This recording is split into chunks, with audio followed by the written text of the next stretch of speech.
Amigos de Qué Torta, bienvenidos a este espacio que hemos denominado A Boca de Urna, y ya lo hemos venido explicando.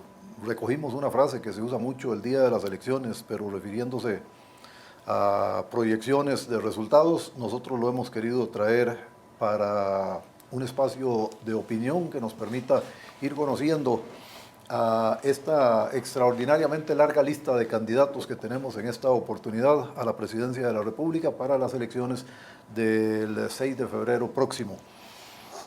Hoy nos acompaña John Vega, es el candidato presidencial del Partido de los Trabajadores. Yo soy Reinaldo Lewis y vamos a tener esta conversación aquí en las redes sociales de Qué Torta. Estamos en los estudios de la Universidad Internacional de las Américas. Como lo hemos venido señalando, la universidad nos facilita las instalaciones, nos respalda desde el punto de vista técnico, pero la parte editorial es responsabilidad de quetorta.com.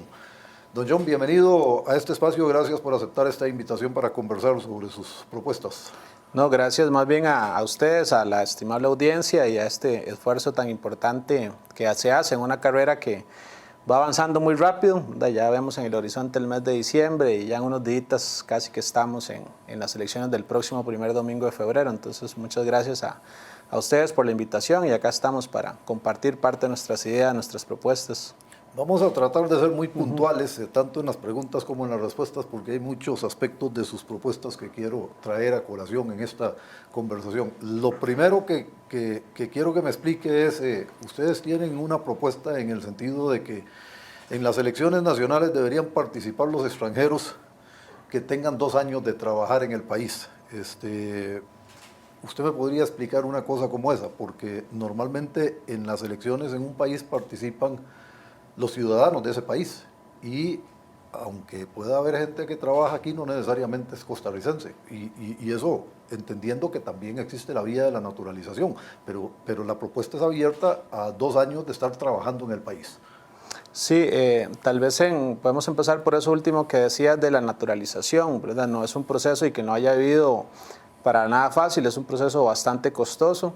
Nuestra experiencia acompañando a trabajadores migrantes, especialmente en las plantaciones piñeras, en las plantaciones bananeras, es que hay gente que tiene acá 20 o más años de vivir y que producto de esas profundas injusticias, pues no tiene acceso a a esta documentación tan importante y a hacer ese proceso de naturalización, y eso pues también es aprovechado en estas plantaciones para vulnerar sus derechos laborales, y esos 20 años que la gente ha estado ahí no solo no puede participar de las decisiones ni de su comunidad, ni de su consejo de distrito, ni de su alcaldía, y es excusa para vulnerarle también sus derechos. Pero esto ¿la ya limitante ocurre, es real o la limitante es por falta de interés de ellos mismos de normalizar su situación? Porque, a ver, el proceso como empieza es que llegan, en la mayoría de los casos, con un permiso de trabajo, y luego de cierto tiempo ya pueden solicitar la residencia, y luego de cierto tiempo pueden solicitar la naturalización. Es decir, me parece que el esquema está claro.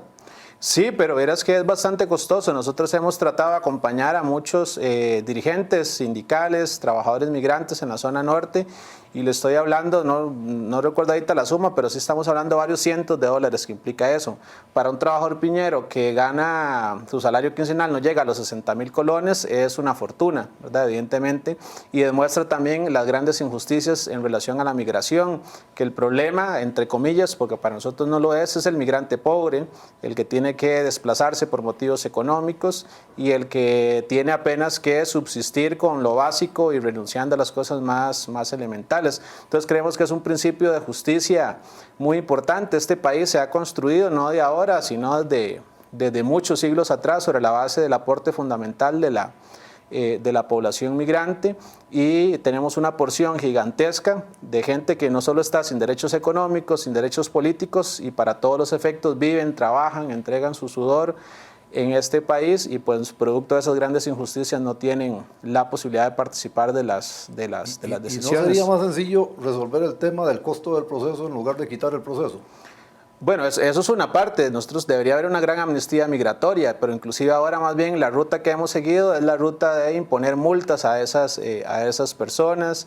Hay una serie de trabas. Poder conseguir una carta que demuestre la relación laboral con la empresa es una traba gigantesca, porque estas empresas vulneran los derechos de estos trabajadores, los tienen sometidos a regímenes de semiesclavitud y por lo tanto pues no se quieren hacer cargo de esa relación laboral. Y sobre eso no estamos hablando de la especulación, es la gente que día a día acompañamos en las plantaciones y no solo en la zona norte de nuestro país, acá mismo en las construcciones. Es decir, estos grandes edificios que están aquí a los alrededores de la universidad se han construido con un aporte fundamental de la mano de obra migrante y a esa gente todos los días de manera sistemática se les violentan los derechos más básicos y más elementales. Efectivamente creemos que tienen que garantizarse condiciones y papeles para toda la persona que vive y trabaja acá en este país, para que eso no sea una herramienta que usen los grandes empresarios para vulnerar sus derechos uno y todos los días. Yo estoy de acuerdo con usted en eso último, es decir, la situación debe estar normalizada, pero creo que hay instrumentos para eso y creo que el tema del voto es diferente, porque poner extranjeros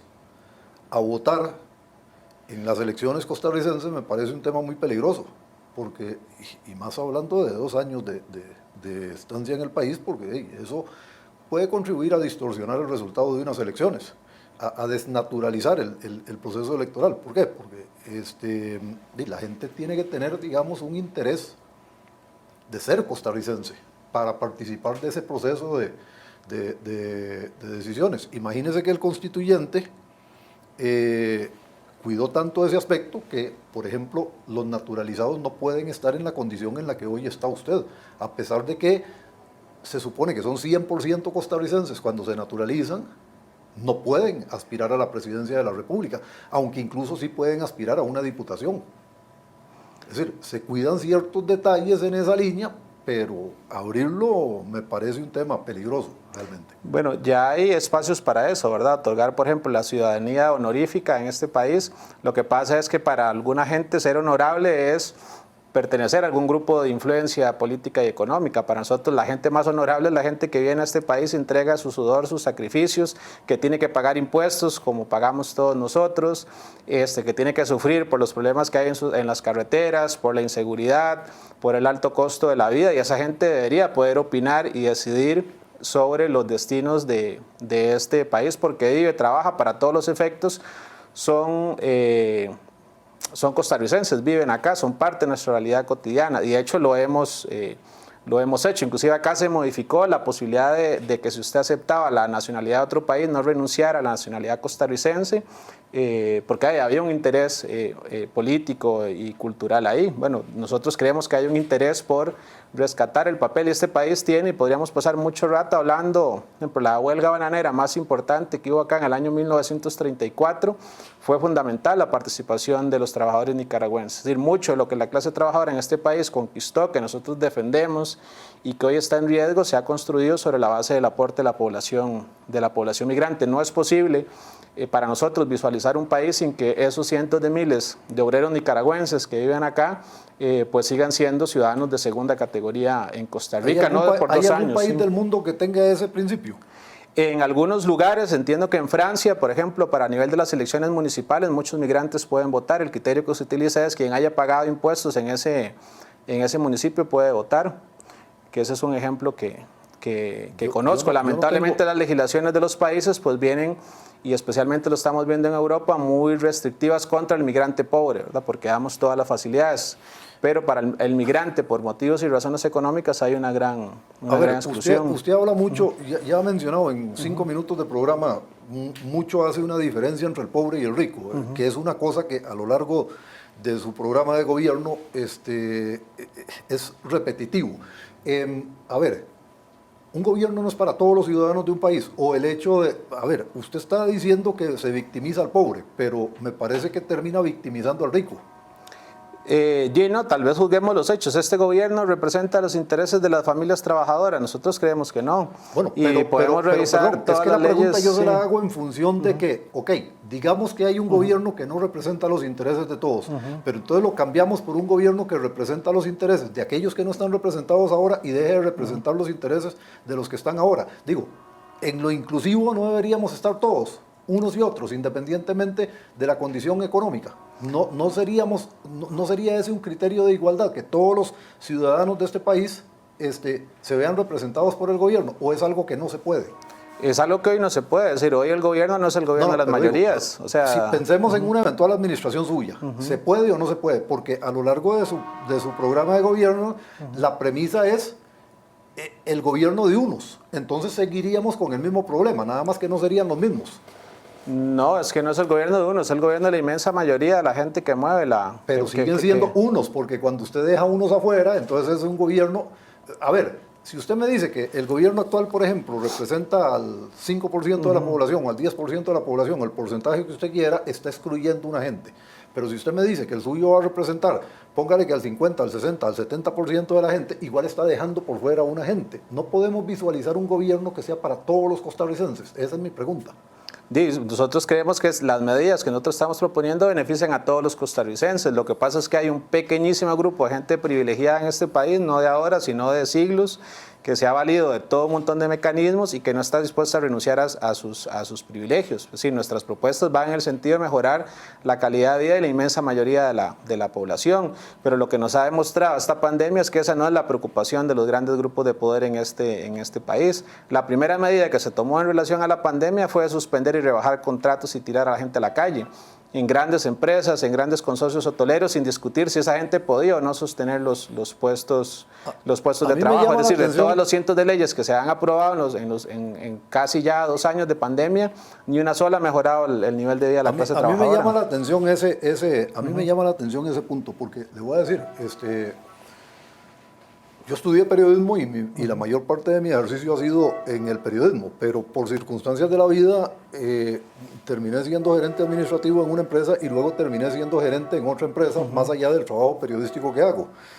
Y le voy a decir, en la segunda yo le recomendé a los dueños que la cerraran, porque desde que la abrieron dejaba pérdidas. Y eso de repente la gente no lo ve. Y dice, no hombre, esos son empresarios, tienen mucha plata. Y hay gente que hace cosas como esas. Entonces me parece que satanizar al empresariado tampoco va por ahí. Y luego hay una cosa, la empresa que cumple tiene una serie de cargas tremendísimas. Es decir, 26 y pico % de carga para el sistema de seguridad social. No lo vengo aquí a cuestionar, lo vengo aquí a señalar en el sentido de que eso muchas veces no se toma en cuenta. Y entonces en el global de lo que hace una empresa, no se piensa que eso lo está aportando el patrono por encima del salario del trabajador que aporta el 10% de su salario para el mismo propósito. Entonces, el patrono aporta 2.6 veces lo que el trabajador aporta para ese sistema de seguridad que termina beneficiando al trabajador. Y ahí voy a otro tema, porque una de las propuestas en su programa de gobierno es que los servicios de la caja se abran a todos los que residen en el país, independientemente de que coticen o no. ¿Y quién paga la broma? Tal vez por lo primero que decías, no sé, la empresa para la que trabajabas, ¿por qué motivos cerró? Ya le dije, cerró porque dejaba pérdidas y la estaban manteniendo los dueños. No sé cuál era su tamaño. Lo cierto es que en la pandemia hay sectores a los que les ha ido muy bien. Y son esos grandes empresarios que no han puesto un 5 ni para subsidios, ni para sostener el empleo. De esa gente que estamos hablando. Evidentemente, usted no puede comparar a una gran cadena de supermercados que controla el 70% del comercio al detalle con el pulpero que está viendo a ver cómo sostiene ese negocio. Nuestras políticas efectivamente están orientadas a ver cómo hacemos esa cadena de supermercados que primero que respete los derechos laborales, porque no lo hace. Segundo, que no tire a la gente a la calle solo porque sí, porque quieren, sin ningún tipo de procedimiento, sin ningún tipo de garantía de protección del trabajo. Y tercero, que discutamos qué hacemos con esas grandes riquezas que están ahí concentradas. El país podría tener muchos recursos para financiar no solo la salud, financiar la educación, que por cierto para el próximo año va a sufrir un recorte brutal de cerca de 300 mil millones. Lo que pasa es que acá borramos de la discusión los impuestos para las grandes riquezas, borramos de la discusión el problema de la deuda pública y el crecimiento voraz de los intereses de la deuda pública que consume hoy la mayor parte del presupuesto estatal. Es decir, recursos podrían haber, es decir, si aquí quien evade impuestos fuera a la cárcel y sus bienes fueran confiscados, le aseguro que la evasión fiscal no fuera la que es hoy, ¿verdad? Pero acá, si por desgracia alguno de estos grandes evasores los pescan evadiendo, se hace un pequeño arreglo de pago y ahí terminó la cosa. Así no hay, evidentemente, ni caja que se sostenga, ni educación que se sostenga, y esa es la vía que nos han impuesto en los últimos 20, 30 años. Cuando hablamos de impuestos y de evasión de impuestos, hay un tema que a mí siempre me ha llamado la atención, y no es solo en relación, digamos, con las propuestas que usted está expresando. También es un tema que yo le he cuestionado a la Contraloría. A mí me parece hasta irresponsable que la Contraloría, por ejemplo, emita un informe diciendo, mire, la evasión en este país es de tanto. ¿Con base en qué? ¿Con base en qué hacen una estimación de esas? ¿Con base en qué hace usted una afirmación de que aquí la gente se roba los impuestos? Es decir, es complicado hacer una afirmación de esa naturaleza, porque a uno le puede parecer, pero entre que a uno le parezca una cosa y que la pueda afirmar con ese nivel de certeza y la pueda probar, me parece que hay un gran trecho, y de repente, insisto en el tema de la satanización. Se piensa que si a una empresa le va bien es que está haciendo trinquete. ¿Por qué? Bueno, primero no son supuestos, ¿verdad? Acá la principal televisora del país tuvo que hacer un arreglo con el Estado porque estaba evadiendo parte de sus responsabilidades de la pauta publicitaria. Eso está demostrado, está documentado, y están ahí los hechos. Hoy ha ido por una larga camino de impunidad una de las antiguas defensoras de los habitantes nuestras, también utilizando una serie de matráfulas, de triquiñuelas, para inclusive meter dentro de su planilla una pobre costurera de San Carlos para descontar eso parte de la tajada que tenían que pagar.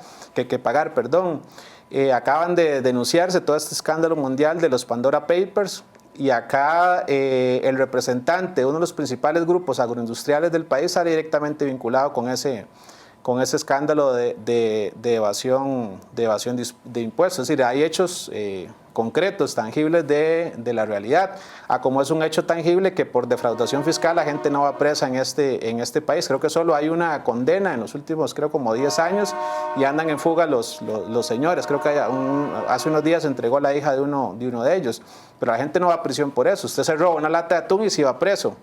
Sí, pero aquí desapareció algún banco. Eso no es tan cierto. La otra vez se metieron a robar 3 veces los mismos carajos a la casa de unos primos míos y no fueron a la cárcel. Así que es que a eso es a lo que yo voy. Yo me temo que generalizar en estas situaciones puede ser muy, muy, muy peligroso. Pero yo te estoy poniendo como ejemplos específicos. Si te digo de ese grupo, si queremos hablar de otros grupos, es decir, aquí hubo una familia entera, es decir, emparentada con un expresidente de la República, que tenía una doble contabilidad y que fue y estafó a la banca estatal y a la banca privada, y hoy ese señor está en la casa descansando plácidamente porque no está en una prisión. Entonces, es decir, cuando hablamos hay hechos concretos de la gran impunidad. Esta semana se anunció apenas que se va a dar la apertura a juicio por el caso del cementazo, donde no hay hoy ni una sola persona descontando prisión. Probablemente ese caso dure varios años y termine como han terminado los grandes escándalos de corrupción, en nada, sin condena. Entonces hay hechos muy, muy concretos, muy tangibles de la realidad que demuestran esa gran impunidad que existe en el país. Y lo que decía lo de la lata de atún no es una exageración, es que sí hay una condena en este país. Yo estoy de acuerdo con usted en el tema de la impunidad, pero insisto, lo que me parece preocupante, tanto suyo como de otros agentes de nuestra sociedad, es el tema de la generalización, ¿verdad? Porque eso es como decir que todos los pobres son buenos y todos los ricos son malos. Tampoco es así. Es decir, hay de todo en todos los sectores. Por eso hablaba yo de la inclusión y de un gobierno para todos, porque el discurso ese de un gobierno para unos y un gobierno para otros, me parece que por ahí empieza el problema nuestro. Y eso se ha ido profundizando con el paso del tiempo.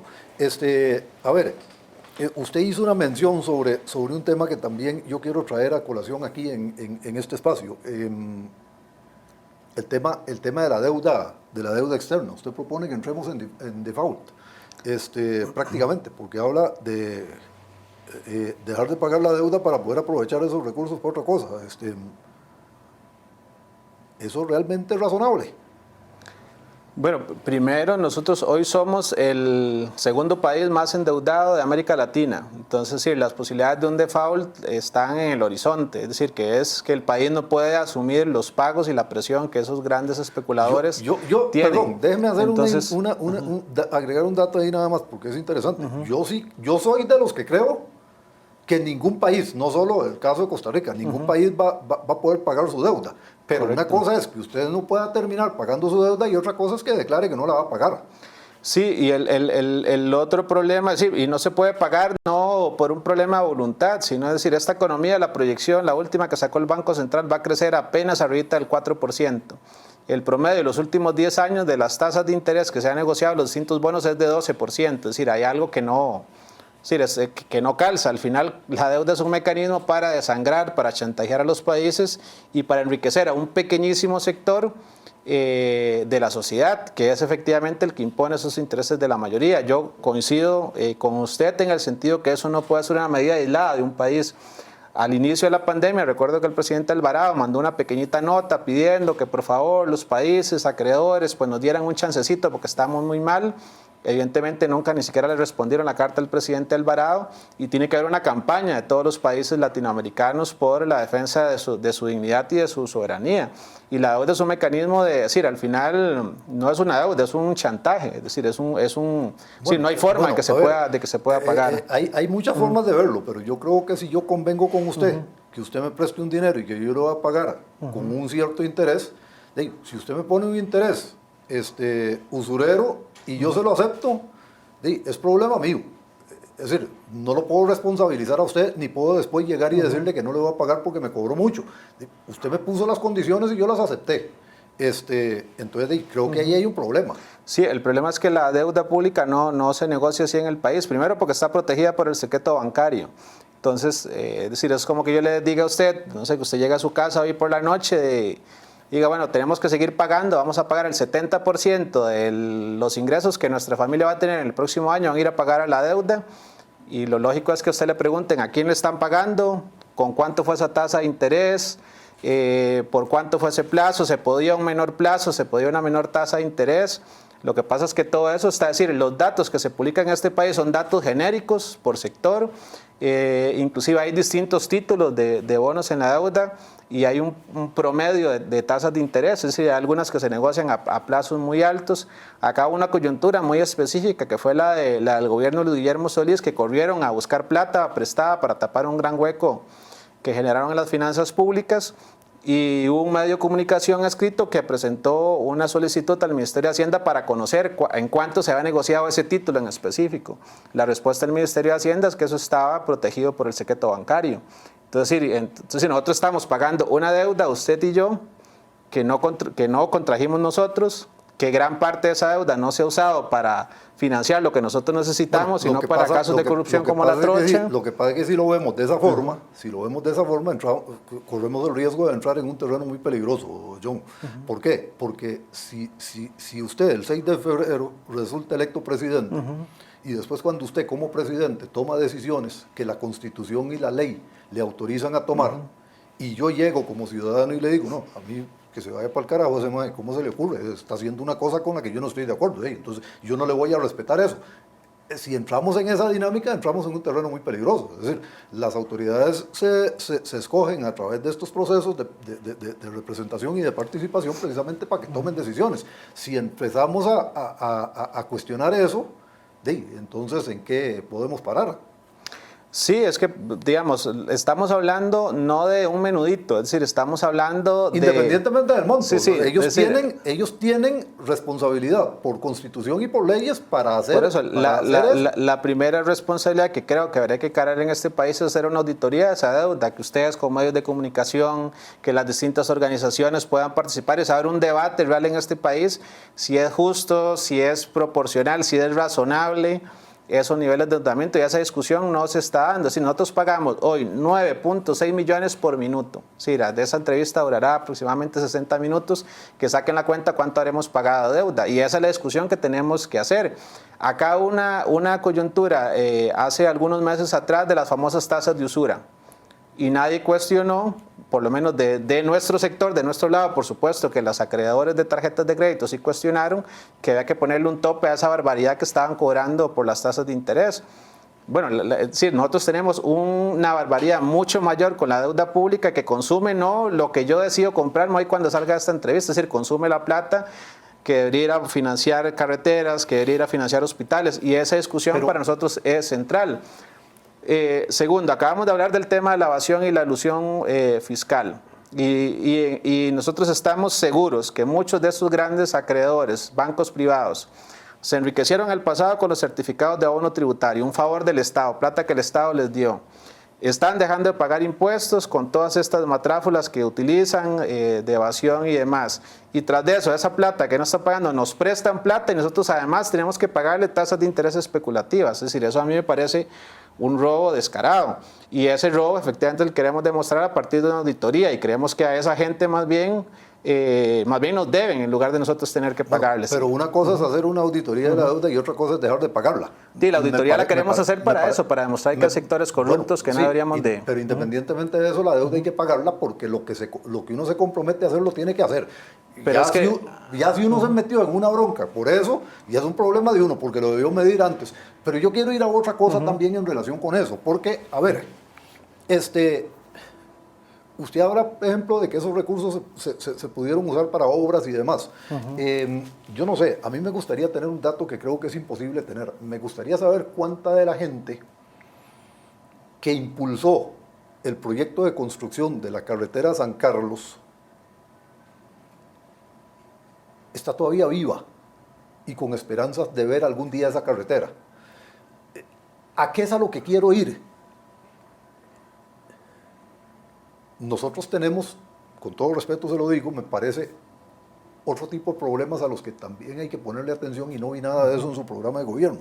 Yo insisto en hablar del asunto de la calidad de vida del costarricense, y creo que hay muchas cosas de las que los gobiernos no se ocupan, porque pareciera que no son importantes. Pero, por ejemplo, cuando un proyecto carretero como ese dura prácticamente 40 años y no se ha terminado, como pasa con la circunvalación, como el anillo periférico que desapareció incluso de planes porque no se hizo ni un metro de esa carretera, cuando no se hacen cosas como estas, al final se afecta la calidad de vida de la gente. Pero luego pasa lo siguiente: cuando se diseñó la circunvalación, en todos los puntos donde conocimos tantas rotondas, habían pasos a desnivel. El único paso a desnivel que se hizo originalmente fue el de San Pedro. El segundo que se hizo, varios años después, fue el de la antigua Y, carretera de Desamparados. Cuando se hizo ese paso a desnivel, solo ese paso a desnivel costaba lo que hubiesen costado todos los que estaban en el proyecto en el momento en que se echó a andar el proyecto. Usted me podrá decir, mire, es que es por la corrupción y por esto y por lo otro. Yo prefiero verlo de manera más simple. Si nosotros duramos 40 años haciendo una carretera de 26 kilómetros, por supuesto que nos va a salir más caro. Es decir, ¿a qué voy? Al tema de la eficiencia en la función pública. Me preocupa eso en primer lugar. Y me preocupa también que un tema que yo creo que hay que revisar seriamente, usted plantea que no hay que hacer nada ahí. Es decir, no despidamos empleados públicos. Es decir, ese es un problema serio para nosotros. Y luego usted dice, no cerremos instituciones. Y tenemos instituciones que no están haciendo nada. Es decir, antes las carreteras en este país las construía el MOP. Inventamos el CONAVI y vea lo que acaba de pasar. ¿Por qué el MOP no puede seguir construyendo carreteras? Antes el INPU hacía todo lo que había que hacer en el sector vivienda. Hoy tenemos el Ministerio de Vivienda y tenemos el BAMBI. Y todo eso cuesta plata. Tenemos un cascarón de una cosa que en algún momento se llamó Consejo Nacional de Producción, que le cuesta cualquier cantidad de plata al Estado. Entonces, claro, usted me dice, me habla de la gente que va de impuestos y me habla de ese grupo que dice usted que se roba todo, pero es decir, también estamos dejando ir mucho por el caño y de esa parte no hablamos. Sí, bueno, hay un apartado sobre el tema de obra pública que para nosotros es muy importante, que tiene que ver con el modelo de concesión y contratación de obra privada. Yo coincido con usted que el MOP debería estar construyendo carreteras y esas carreteras fiscalizadas por las comunidades, y no está construyendo carreteras porque aquí se implementó un modelo supuestamente más eficiente, que era trasladar esa obra a manos privadas, que son las que construyeron esas obras. Y esas manos privadas, los dos principales representantes de esos grandes grupos económicos hoy están en prisión. No sabemos si se vayan a quedar ahí. Yo, si tuviera que apostar, apostaría que pasadas las elecciones, probablemente el escándalo baje Pero de le voy a nivel. decir una cosa, Entonces, la corrupción no viene de una sola fuente, es decir, para que haya corrupción tiene que haber dos partes. Es decir, también hay empleados públicos mezclados en esa vaina y eso hay que reconocerlo. Correcto, grandes autoridades que están favoreciendo No solo las grandes autoridades, la lista de lo que se ha investigado hasta ahora involucra mucha gente que ha pasado y que está en el CONAVI. Entonces, no solo las grandes autoridades, porque volvemos al tema ese de que usted me discrimina en el sentido de que usted cree que solo en ciertos niveles pasan ciertas cosas. Y es decir, vimos gente de todos los niveles en la investigación que hizo el OIJ. Es decir, todavía no se ha condenado a nadie, pero ahí en esa lista aparece gente de distintos niveles en el CONAVI. No hablemos solo de que el máximo jerarca o lo que sea. Ahí hubo una cantidad de gente operativizando eso, según lo que el OIJ ha investigado hasta ahora. Involucra más gente. Yo no sé, hay una tentación como de decir que eso lo hacen solo ciertas personas. Sí, pero hay grados de responsabilidad también distintos y hay mecanismos que permiten eso. Es decir, acá en este país la corrupción, no en términos de obra pública, si mantenemos ese esquema de contratación privada, va a seguir existiendo porque hay un mecanismo de compra de conciencias para favorecer a dos grandes empresas que son las que han venido hasta ahora contratando. Y se desmontan, me parece, ese mito de que se ha construido desde los años 80 para acá, que el Estado es sinónimo de ineficiencia y la empresa privada, la gran empresa privada, es sinónimo de eficiencia. Creo que el ejemplo que usted está poniendo sobre la construcción de calles, que desde mediados de los 90 están en manos de grandes empresas privadas, es la mejor muestra del fracaso de ese modelo. Acá cerquita acaban de inaugurar. No me tuerce lo que yo estoy diciendo, porque aquí a ver, los proyectos los gestiona, aunque no los ejecuta el gobierno, y el gobierno es el que fracasa en eso. Sí, ¿quién los construye? No los construye el gobierno. Pero a ver. Normalmente, cuando el gobierno entrega un proyecto carretero a una empresa para que la construya, con todas las expropiaciones hechas, con todos los terrenos libres, con todos los diseños hechos, ese proyecto sí se atrasa, pero normalmente sale más o menos en un tiempo razonable. El problema es que aquí tenemos un esquema en el que se dura 10 años hablando del proyecto. Después se duran otros 10 años diseñando el proyecto. Después que todo eso lo hace el gobierno. Después se dura 10 años sacando la licitación. Y ya llevamos 30 y no hemos hecho nada. Entonces, y después se construye y no dura un año sirviendo, como es el paso aquí de la rotonda de Guadalupe. ¿Quién construyó esa obra que hoy se está hundiendo? Pues eso, de eso yo no estoy quitando eso. Yo no estoy quitando eso. Porque usted parece que tiene la idea de que yo estoy quitando eso. Lo que pasa es que hoy en día no estaríamos hablando ni de ese hueco en la rotonda de Guadalupe, sino que eventualmente estaríamos hablando de un tercer nivel en esa rotonda de Guadalupe. Digo, por el tiempo que tiene la circunvalación de estarse construyendo. Sí. Pero no estamos hablando de eso porque duramos 40 años haciendo la carretera y no la hemos terminado. Yo quiero ir a ese punto porque eso también sangra al costarricense. Y en eso estamos de acuerdo. No solo esta carretera, es decir, ¿cuántas rutas 27 hemos pagado nosotros con impuestos? Y seguimos pagando y nos siguen robando. Y por eso decimos que ese modelo no sirve, fracasó. Es decir, hoy nosotros acá nos vendieron la idea, por ejemplo, en el caso de los puertos. Construimos un gran megapuerto, se lo dimos a una transnacional en un proceso profundamente cuestionable y espurio, y hoy es más caro, más lento, Y no lo digo yo, es decir, no lo digo yo que soy un socialista convencido de que eso no sirve. Es igual de caro, pero no es más lento, es igual de lento. Eso dice la Cámara de Bananeros, es decir, eso dice don Antonio Álvarez de Santi, que es un gran bananero. Yo le voy a decir, que es más lento y es más caro. ¿Está de acuerdo en algo con Antonio Álvarez de Santi? Que no sirve APM, estamos de acuerdo, correcto. Pero le voy a decir una cosa, yo por razones de trabajo en algún momento tuve que supervisar descarga de productos por una empresa para la que yo trabajaba. Y las cosas que yo vi de parte de Habdeba son de terror, Es decir, desde un carajo que manipula un montacargas y que recoge una carga y la lleva al contenedor y solo la tiene que soltar y vuelve a ver el reloj y dice, son las 11:30. Y deja la carga ahí, se baja, apaga el montacargas y se baja. Y ese camión pasa 1 hora ahí a falta de solo bajar esa caja que le iba a tomar 2 segundos. Ese camión pasa ahí 1 hora hasta que venga el otro, porque ahí en Habdeba trabajaban en turnos de 6 horas que en realidad no eran de 6 horas. Porque, por ejemplo, una cosa tan risible como esta, todos marcan en Moín, pero los que van para el muelle alemán, entonces los suben a un bus, todos viven en Limón, pero los suben a Moín por su cuenta para ir a marcar la tarjeta. Entonces los suben a un bus de Habdeba para llevarlos al muelle alemán a los que van a ir a trabajar allá. Y entonces por eso empiezan a trabajar a las 6:30.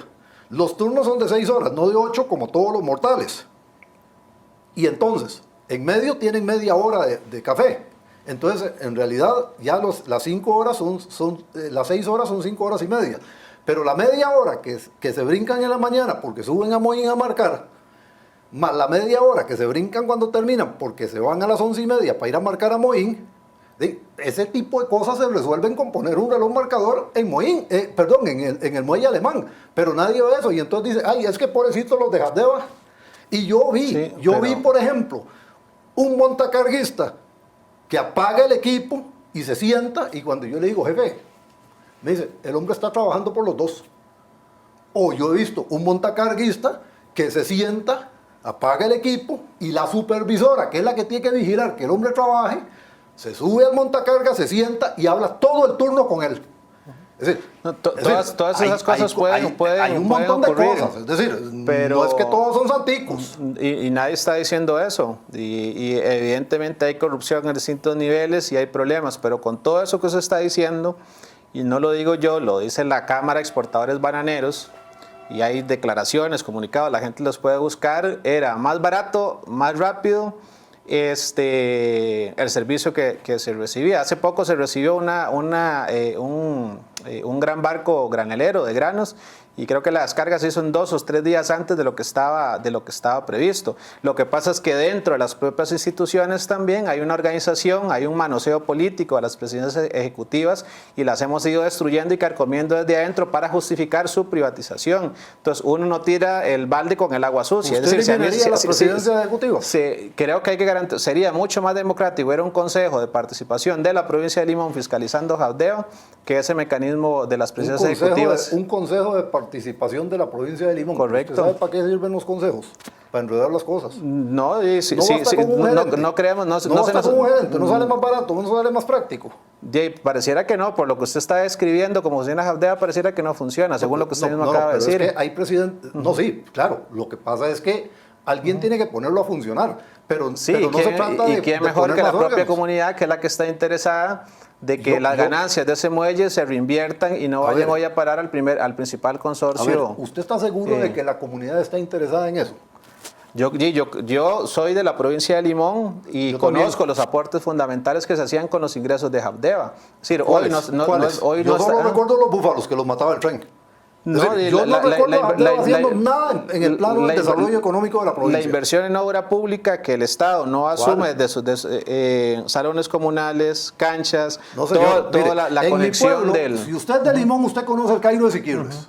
He pasado, yo soy de la parte más del norte. Pero usted ha pasado por ahí. Cuando yo digo que conoce es que se ubica dónde está el Cairo de Siquirres, porque mucha gente puede no saber dónde queda eso. Distrito 5 del cantón de Siquirres. Usted tiene que haber pasado por ahí. El asunto es que ahí, para hacer un salón comunal, nosotros tuvimos que poner la plata. Para poner una alcantarilla en una calle, nosotros tuvimos que poner la plata.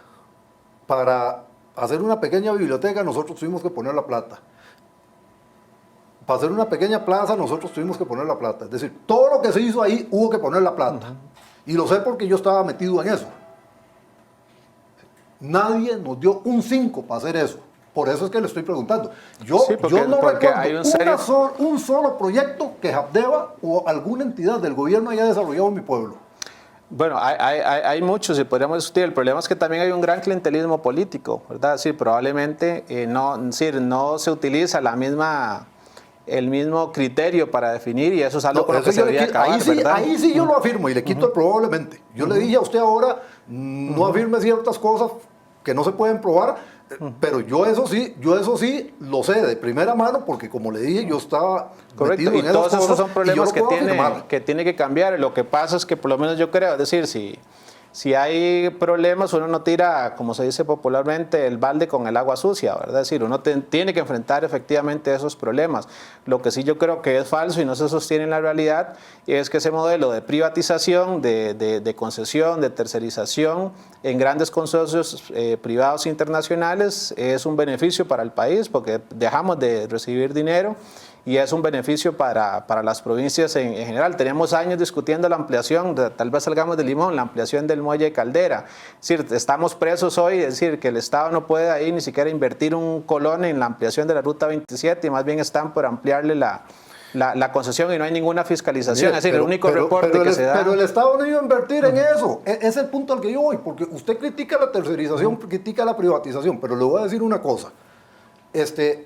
Si la Ruta 27, que todo el mundo critica porque le fastidia pagar el peaje... No, porque es un robo descarado. Bueno, sí, llamamos a las cosas por su nombre. Eso dice usted.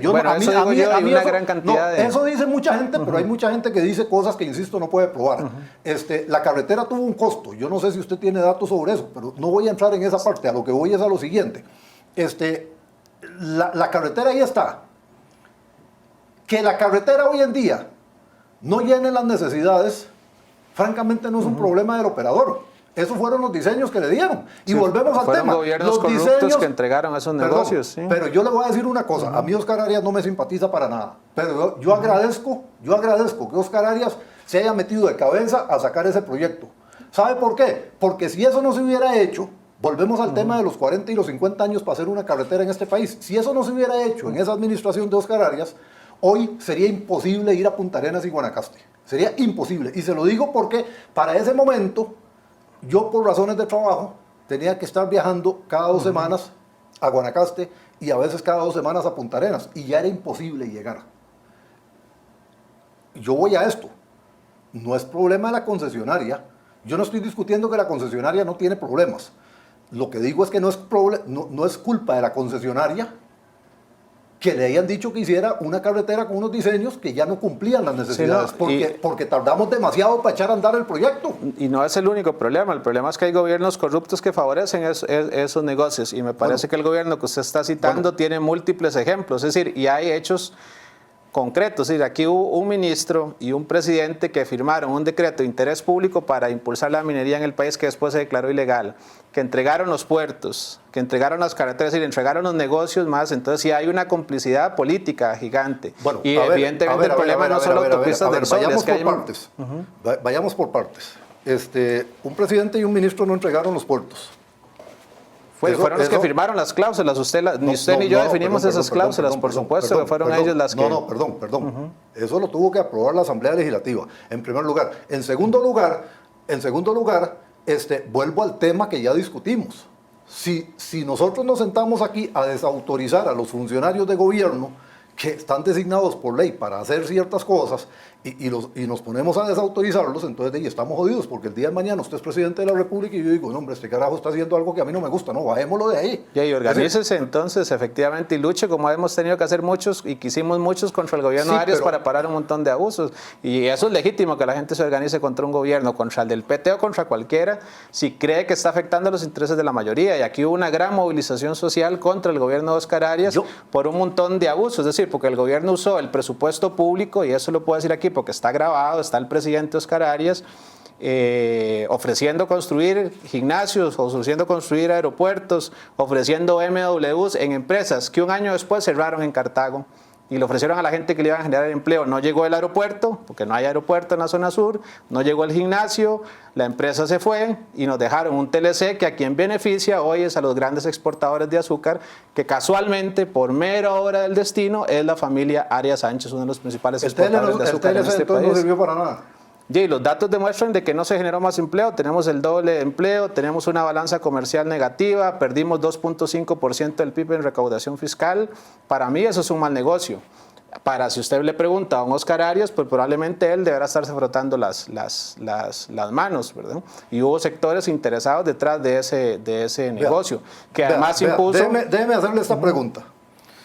Usted aquí básicamente nos ha dicho que todos los que han entrado a las diferentes administraciones, a los diferentes gobiernos, han entrado por un negocio. ¿Por qué la gente debe pensar que usted no está haciendo lo mismo?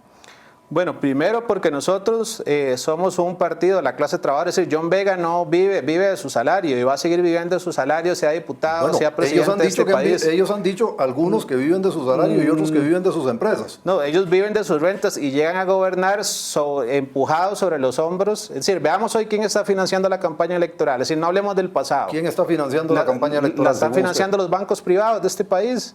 Y usted piensa que, es decir, primero nosotros no aceptamos plata de ellos, pero es decir, el banco privado, el BCT, lo podemos decir porque es público, que es el que está comprando y financiando a muchos de los partidos, comprando bonos de la deuda, entonces es un negocio. Si un banco compra bonos de la deuda, de la deuda política, ¿está haciendo un negocio con las elecciones? Por supuesto, y ese negocio debería acabarse. ¿Por qué está haciendo un negocio con las elecciones? Porque todo eso se podría garantizar sin necesidad de que se le pague a un banco. ¿Qué necesitamos los partidos? Necesitamos estos medios en la prensa que podrían garantizarse, el Tribunal Supremo de Elecciones podría garantizarlo con franjas horarias para todos los partidos. No, si no ocupamos ir a pagar. Por cierto, ¿qué ocupan los partidos? Se ocupan propaganda, es decir, podríamos garantizar la propaganda de los partidos. Ese profundo mecanismo, es decir, esos 21.000 millones que se repartieron la campaña pasada entre 7 partidos, es un mecanismo de corrupción. Y debería acabarse. Y los bancos lo saben y sacan una tajada de eso como la sacan las grandes televisoras en este país, que son los dos principales gananciosos de esa plata que usted y yo le pagamos a los partidos. No ha tenido una representación en la Asamblea, que yo recuerde. Pero sí han habido varios representantes de izquierda. Entre esos, por ejemplo, un amigo común, don Humberto Vargas Carbonell. A quien yo respeto muchísimo, dicho sea de paso, porque no crea que es que yo odio a la gente de izquierda, yo aprecio a la gente inteligente, y don Humberto Vargas Carbonell está en esa lista, como lo estuvo don Rodrigo Gutiérrez, que en paz descanse, y mucha gente que ha pasado por la izquierda, no crea. Pero pasa lo siguiente, esa gente que ha estado ahí no ha presentado propuestas para reformular y replantear el tema de la deuda política. Eso por un lado. Y por otro lado, porque me llamó la atención en su programa de gobierno, que no crea, algunos otros partidos, incluso de derecha, han planteado ese tema. De repente la gente cree que los medios de comunicación, sobre todo los de radio y televisión, son una mina de oro a partir de un bien que es del Estado, que es el espectro radioeléctrico. A ver, si a mí hoy me dan una frecuencia de radio o de televisión, me siento a llorar. Me siento a llorar porque no me están haciendo un favor. ¿Usted sabe cuánta plata se ocupa para hacer que a partir de esa frecuencia algo suene cuando usted entra a su carro y encienda el radio? O a partir de esa frecuencia algo suene y se vea cuando usted llega a su casa y prende el televisor. Y cuando le dan a una empresa una concesión de esas, no viene acompañada por todo eso. Y la gente cree que sí. Es decir, la concesión es importante porque de ahí arranca todo. Pero lo que sigue, para que eso se vuelva televisión y para que eso se vuelva radio, hay cualquier cantidad de plata que hay que poner ahí y de trabajo. Y le voy a decir, yo trabajé en empresas que tienen canales de televisión y que tienen emisoras de radio, y fui directivo de la Cámara Nacional de Radio y conozco la realidad en ese sentido. Y usted lo plantea como, hombre, aquí les dieron una mina de oro. Entonces, tomemos tiempo de ahí para hacer la campaña política, y tomemos tiempo de ahí para esto otro, y tomemos tiempo de ahí para lo otro. No están así, están lejos de eso. Bueno, y que conste que lo estoy diciendo ahora en un medio en internet. Sí, sí. Y a mí me parece que es un buen negocio, porque si fuera tan malo ya hubieran soltado todas las frecuencias de televisión digital que se liberaron. Y ahí están peleando con uñas y dientes, porque se está peleando para que haya más espacios para las universidades en general, y no las quieren soltar. Entonces, si no fuera tan mal, negocio... Pero usted podría pensar una cosa, usted podría pensar una cosa, si los medios de comunicación viven de la publicidad, los medios de comunicación tradicionales viven de la publicidad, y la pauta publicitaria todos los días va más para atrás, usted podría pensar, ok, si en lugar de que hayan 200 canales de televisión, hay 20, la pauta se reparte entre menos, la poquilla pauta que queda se reparte entre menos. Esa es una forma también de verlo, que le digo, de acuerdo con mi conocimiento, está mucho más cercana a la realidad que la tesis suya. Bueno, mi tesis es que hay una gran concentración de medios en este país. Es decir, a nivel radiofónico hay dos grandes grupos radiofónicos que controlan la mayoría de frecuencias, y cuando se les ha pedido que liberen alguna porque la tienen de manera ilegal o porque se le venció su la han defendido con uñas, dientes, y algunas las han perdido por litigios, procesos legales. Y yo creo que ahora la televisión digital dio una posibilidad muy, muy grande para avanzar hacia una nueva ley de radio y televisión. Yo no soy un gran conocedor de ese tema, pero sí creo que es importante que se democraticen, que hayan más actores, y especialmente por lo que llegamos a esta discusión es por la forma en la que se está usando la deuda, lo que conocemos como la deuda política. 21.000 millones creo que fue el dato de la elección pasada. Sí, esa plata nos la podemos ahorrar, por supuesto que nos la podemos ahorrar, o podríamos no dársela a los partidos con mecanismos corruptos. Sí, los dos partidos que pasaron a la segunda ronda electoral, uno ya fue condenado por estafas, por el manoseo que hizo de esa plata. El otro tiene hoy procesos abiertos, cruzados entre su ex candidato presidencial y el presidente de su partido, a quien, por cierto, hace muy poco... Hay que sentar responsabilidades. Y me parece, por ejemplo, una barbaridad que a hoy solo un dirigente del PAC esté en la cárcel. Sí, y de hecho hoy acaba de anunciarse el rechazo de varias de la liquidación de uno de estos partidos de Restauración Nacional. Ese es un mecanismo profundamente corrupto, entonces, y que además ¿el mecanismo es corrupto o la gente es corrupta? Porque a ver... Es que si usted le da un mecanismo para que la gente, si usted abre la puerta para que se le cole por la casa... Si yo dejo la puerta abierta de mi casa y la gente es responsable y es respetuosa, nadie tiene que meterse en mi casa. ¿Ok? Yo parto de esa base, es decir, la honestidad tiene que ser para todos. Yo no tengo que cerrar la puerta de mi casa para que usted no se meta. Y a mí me parece que un poco todo está girando alrededor de matemos al enfermo para acabar con la enfermedad. Pero usted no la deja abierta, pone controles de su caso, sí la deja abierta. La mantiene con ciertos controles. Lo que pasa es que le damos eso a la... Precisamente porque yo sé que hay gente que sí se mete, pero lo que estoy diciendo es que el problema no es que yo haya dejado la puerta abierta, el problema es que la gente se meta. ¿Ya? Porque la gente no debería meterse. Es decir, si todos fueran honestos, no deberían meterse. ¿Ya? Sí, el problema es que la política en este país no está hecha para eso. Pero a lo que voy es que el problema no es el mecanismo. A ver, la contratación administrativa, por ejemplo, volviendo al tema de la obra pública y todo esto, aquí hay cualquier cantidad de regulaciones que hacen que hacer una contratación administrativa se lleve 10 años.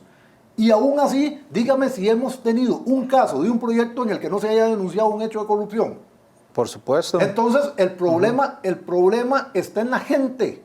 ¿Por qué? Porque entrabamos los procesos hasta no poder hacerlos, hasta no poder hacer las cosas, y seguimos teniendo casos de corrupción. Entonces, no es que entonces hay que eliminar los procesos, no. El problema está en la gente. Sí, bueno, nosotros sí creemos que tiene que cambiar el modelo, es decir, no debería ser un problema de voluntad o decisión individual. Ya les mencionábamos el tema de las carreteras, lo mismo ocurre con la deuda política. Que no debería ser un tema de decisión individual, porque hay un asunto... Por eso, ¿cómo los partidos gestionan hoy su deuda? Es decir, básicamente hay un mecanismo que lo que hace es primero favorecer, concentrar esa plata, porque la gente piensa que todos los que andamos en esto se cobran deuda. Es decir, la campaña pasada participaron 13 partidos a nivel nacional y solo 7 cobraron deuda, y esos 4 concentraron la principal porción de eso. Se exige un mínimo de votos. Claro, pero es que ahí es donde viene la trampa. Entonces yo me meto, Pero Pues yo me meto y cobro. Pero es que ahí es donde viene la trampa. Primero, nosotros creemos que deberían garantizarse mecanismos igualitarios para todo mundo. Pero es donde viene la trampa. ¿Por qué esos 4 partidos? Bueno, porque son los que salen en la tele, pueden pagar pauta publicitaria, son a los que les dan fiado. Las televisoras deciden a quién le dan fiado y a quién no, porque ese es el mecanismo que usan. La campaña pasada, por ejemplo, fue una de las de menos pauta en medios de comunicación tradicionales. Y esta creo que va a ser todavía menos. Entonces, yo creo que usted sigue con una percepción de algo que pasaba años más atrás, ¿verdad? Pero el problema no es solo la pauta, es decir, hoy centralmente la gente se informa, y así eso está medido en las encuestas. Aunque existen estas redes y son poderosísimas, nosotros agradecemos mucho el espacio. Quien no está en televisión nacional, hoy no existe. Y para estar en televisión nacional, un partido solo tiene 2 posibilidades: que lo inviten a sus espacios y a los debates, y no se invita a todos los partidos, o se selecciona a quienes sí y a quienes no. Evidentemente, alguien que cuestiona este modelo y que cuestiona los privilegios que tienen esos grandes empresarios, dueños de esas grandes televisoras, pues no lo van a invitar. John, dígame una cosa. El otro mecanismo es que usted compre y paute esos espacios. John, dígame Entonces una cosa. los dos son profundamente excluyentes. ¿Usted tiene televisor en su casa? Tengo televisor, correcto. Ajá. ¿En su televisor entra Canal 13? Entra Canal 13, correcto. Canal 13 empezó a funcionar, si mal no recuerdo, en el 78, empezando el gobierno de Carazo. ¿Cómo es? Empezando el gobierno de Carazo, sí. No, perdón. Terminando el gobierno de Carazo. Lo traigo a colación para decir lo siguiente, porque muchas veces también se equivocan en esto. Es decir, el hecho de que haya muchos medios no necesariamente implica que la gente los vea. Y al final la gente termina viéndolos no porque los obligan a verlos, la gente escoge. Sí. Y yo no sé si con criterio o sin criterio. A veces me parece que no con muy buen criterio, pero al final es una decisión de la gente. ¿Por qué le cito Canal 13? Canal 13 vea la cantidad de años que tiene y mídale la audiencia a Canal 13. Bueno, hay un problema también de política pública muy importante y incentivos para esos espacios, ¿verdad? Porque bueno, yo he estado varias veces ahí en Canal 13 y uno, usted no puede mandar a la gente a la guerra si no se invierte, si no se garantiza, es decir, si no genera contenido también para que se produzca. Y ahí estamos entrando en otro terreno, del terreno del arte, la cultura, la promoción y la difusión en este país, bueno, que eso no existe, es decir, no hay una política estatal para eso. Usted menciona esa parte del arte y la cultura, pero yo no estoy muy seguro de que la gran mayoría de la gente esté interesada en eso, porque tenemos un problema en la parte de educación del que ya no nos dio chance de hablar el día de hoy. Pero yo a lo que voy es que al final la gente decide, porque siempre dicen, es que esos medios, si esos son los que ve la gente, la gente escoge. Nadie va con una pistola y le dice, mire, usted pone Canal 7 y usted lee La Nación. Es decir, la gente escoge. Si la gente escoge eso, ¿por qué yo tengo que estar en contra de eso? Me parece que no va por ahí el asunto. Pero si hay regulaciones, por ejemplo, en el mundo para que tenga que haber un contenido, por ejemplo, de difusión, de producción nacional. Eso no existe en el país. Nosotros creemos que eso es algo que sería profundamente provechoso para incentivar la difusión del arte, la creación nacional, y eso no existe. Bueno, ¿qué nos encontramos en la televisora nacional? Es decir, el espacio para el arte, la cultura, las creaciones son muy nulos y me atrevería a decir que prácticamente inexistentes en esos espacios. Deberían de haber regulaciones de ese tipo y nos parece que eso es fundamental, por ejemplo, entrando en ese terreno del arte y la cultura. Cuando introduzca la regulación, introduzca también el financiamiento, porque para hacer eso se ocupa plata. Y de nuevo, ocupamos financiar a los artistas. Si uno de estos medios pide plata para hacer eso, usted se va a quejar porque dice que están haciendo una mina de oro. Entonces, creo que también se va a quejar si piden plata para hacer eso. Creemos que hay que financiar a los artistas, a los productores nacionales, que debería haber una ley de cine verdadera para que la gente produzca. Pero también a las empresas que hacen esa producción, que tendrían que ser en este caso, digamos, las televisoras, por ejemplo. Pero usted dice que las televisoras están haciendo una mina de oro, entonces estamos jodidos, porque pareciera que están haciendo mucha plata y no la están usando para lo que deben, según la lógica suya. Pero yo digo, no, la están usando para sus intereses. Yo produje en televisión y la producción en televisión es carísima, es muy cara. Entonces, alguien la tiene que pagar y si no llegan anuncios no hay con qué. Y los anunciantes no están interesados en pautar en programas de esta naturaleza. Vuelvo al mismo ejemplo de Canal 13, porque aunque no sean que sí ha habido alguna producción nacional a través del tiempo en Canal 13, han habido producciones muy buenas de otros países en esa misma línea y nadie pauta ahí. Y luego usted ve las mediciones de audiencia y tampoco tienen audiencia. Entonces hay un tema muy jodido de ver, que tiene que ver con algo ya se nos acabó el tiempo, pero tiene que ver con algo esencial de su programa de gobierno que a mí me preocupa muchísimo, y se lo confieso, que es esa idea de que el Estado me tiene que hacer las cosas a mí, que el Estado es el que debe hacer las cosas. La estatización, porque aquí, sí, las empresas privadas tendrán sus problemas, pero el Estado también ha demostrado una tremenda ineficiencia y pareciera que eso no lo brincamos.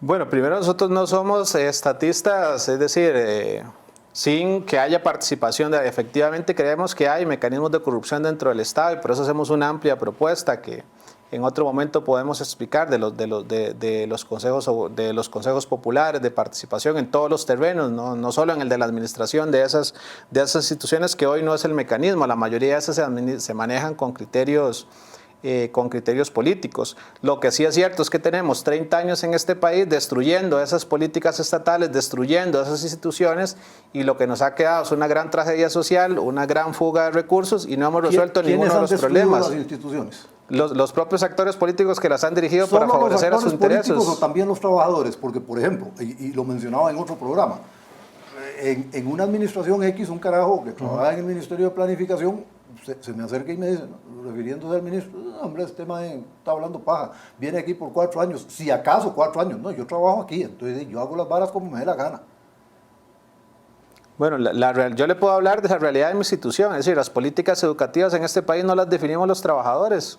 No, es decir, a mí no me preguntan como trabajador del MEP, es decir, ¿a quién se define, a quién se contrata? ¿Por qué usted tiene que definir las políticas si para eso se nombran a las autoridades? Es que ahí... pero esas autoridades no lo han hecho. Estamos cerrando el programa con la misma discusión con la que empezamos. Es que usted cree que el trabajador tiene que participar en todo y el trabajador no tiene que participar en todo, me parece a mí. Y lo digo abierta y transparentemente, ¿por qué? Porque si no, entonces la idea de elegir ciertos funcionarios para que se encarguen de la toma de decisiones, no viene el caso. Es decir, hay cosas que, por ejemplo, se deben definir en la Asamblea Legislativa. Si las llevamos a que todo el mundo intervenga, entonces vamos a tener un reguero más grande que el que ya tenemos y no vamos a resolver nada y no vamos a definir nada. ¿Por qué? Porque cada quien también va por sus intereses y usted piensa que el trabajador va por los intereses de todos nosotros. Si el trabajador fuera por los intereses de todos nosotros, cuando nosotros vamos a una institución pública recibiríamos una atención de calidad de parte de los trabajadores que están ahí, pero casi nunca ocurre eso, porque al trabajador no le interesa. Bueno, eso es una percepción ideológica, inclusive me parece, no es una percepción. No es una percepción ideológica. Porque cuando usted va a una institución, cuando usted va a una institución, por ejemplo, y usted llega a un hospital, y el médico le dice, el médico que lo está viendo en urgencia le dice, mire, usted tiene, es alérgico a algún medicamento, y usted le dice que es alérgico a 3 medicamentos, y él lo anota en la boleta, inmediatamente le hace una receta para que le pongan una inyección que contiene uno de esos productos. Eso no es la institución, eso es ese médico en particular. Y eso es un ejemplo concreto. Si usted me permite usar ese mismo ejemplo suyo. Es un ejemplo que me pasó a mí. O cuando usted va y hace un trámite y le dice, mire, el trámite se hace así. Y cuando usted lo termina, no, así no era. El documento que tiene que traer es este. Cuando usted lo lleva, no, ese no era. Es decir, eso no es la institución, esos son los trabajadores. Y usted parece que cree que los trabajadores son muy buenos y están muy aplicados y están interesados en las necesidades del resto de la gente. Bueno, y eso no es así. Yo veo a la gente yendo a aplaudir a los hospitales ahora en la pandemia por lo que la gente estaba haciendo. Entonces, si no fue John Vega el que estaba ahí. Y usted usa el ejemplo de los médicos. Sí, los médicos en este país tienen una métrica. Usted tiene que atender a 4 pacientes mínimo por hora. Es decir, esa decisión no la toma el médico, la toma una gerencia médica de la caja, la toma una junta directiva que ha recortado el presupuesto. Pero eso no justifica que ese médico cometa ese error que yo acabo de señalar. Hay una métrica productivista. Yo no generalizo. Hay una métrica porque productivista. Precisamente ese día, a partir de ese error que cometió ese señor, yo fui a buscar otro médico que yo conocía ahí mismo, y ese médico, que es un excelente médico y una extraordinaria persona,